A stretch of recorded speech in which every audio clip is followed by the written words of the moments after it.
Bangladesh Bharat football match মানেই বাড়তি উত্তেজনা। এশিয়ান কাপ বাছাইয়ের গুরুত্বপূর্ণ ম্যাচে মঙ্গলবার জওহরলাল নেহেরু স্টেডিয়ামে ভারতের বিপক্ষে নামবে লাল সবুজরা। এরই মধ্যে উত্তাপ ছড়িয়ে পড়েছে দুই শিবিরে। বাংলাদেশ শেষবার ভারতের বিপক্ষে জয় পেয়েছিল 2003 সালের সাফ চ্যাম্পিয়নশিপে। বাংলাদেশ কোচ হাভিয়ার কাবরেরা বলছেন এটা তার আন্ডারে সেরা স্কোয়াড। এই স্কোয়াড দিয়ে অতীতের রেকর্ড ভাঙতে আত্মবিশ্বাসী Cabrera. Well, probably things could have been better, but for us that is already gone. আবারও বলছি, আগামীকালের জন্য আমরা প্রস্তুত। আমরা জানি ভারতের বিপক্ষে বাংলাদেশের পরিসংখ্যান ভালো নয়। 2003 সালের পর বাংলাদেশ তাদেরকে হারাতে পারেনি। কিন্তু আবারও বলছি, আমরা খুবই আত্মবিশ্বাসী এবং অতীতের চেয়ে এবার বেশি শক্তিশালী। তা কেবল পারফরমেন্সের দিক থেকে নয়, মানসিকভাবেও এটা খুবই রোমাঞ্চকর ম্যাচ হবে। আমরা ভীষণ অনুপ্রাণিত। That's not in our focus anymore.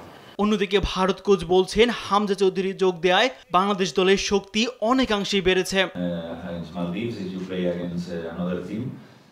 আমি মনে করি সে অবশ্যই ভালো একজন ফুটবলার। সে প্রিমিয়ার লিগে খেলেছে, এখন চ্যাম্পিয়নশিপে খেলছে, কিন্তু তার দল লিগে উঠবে। অবশ্যই সে ভালো খেলোয়াড়। নিশ্চিতভাবেই বাংলাদেশ দলে তার আগমন দারুণ প্রাপ্তি যোগ করবে।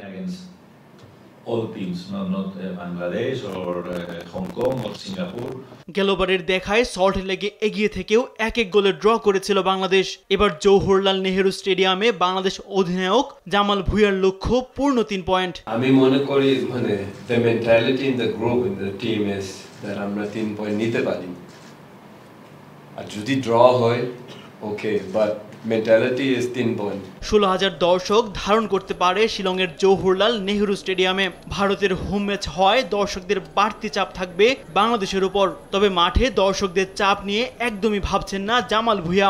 বড় ভাইয়ের সাথে খেলেন, আপনি সব সময় দিতে চান না, আমরা সেম। সো আমরা প্রেসার ফিল করতেছি, but at the same time we are cool. এদিকে ভারত ডিফেন্ডার সন্দেশ জিঙ্গানু বেশ সমীহ দেখাচ্ছেন বাংলাদেশকে। মাঠে বাংলাদেশ তাদের কঠিন লড়াই উপহার দিবে বলে বিশ্বাস এই ডিফেন্ডারের। And what I've learned is if you're well prepared, you can fight against any team, and if you're not prepared well, any team can beat you. যখনই আমরা বাংলাদেশের মুখোমুখি হই, আমরা জানি এটা এমন একটা ম্যাচ হতে যাচ্ছে যেখানে অনেক আবেগ ও রোমাঞ্চ মিশে থাকে। তারা আমাদের প্রতিবেশী, তাই আপনি এটা প্রত্যাশা করতে পারেন। তবে অধিকাংশ সময় আমরাই তাদেরকে টপকে সাফল্য পেয়েছি। I think that mentality or that kind of focus helps you. 25 মার্চের উত্তেজনাপূর্ণ এই লড়াইয়ে কে হাসবে শেষ হাসি তা দেখার অপেক্ষায় ফুটবল প্রেমীরা। তাসবিহ শরণ, স্পোর্টস ডেস্ক, দেশ টিভি।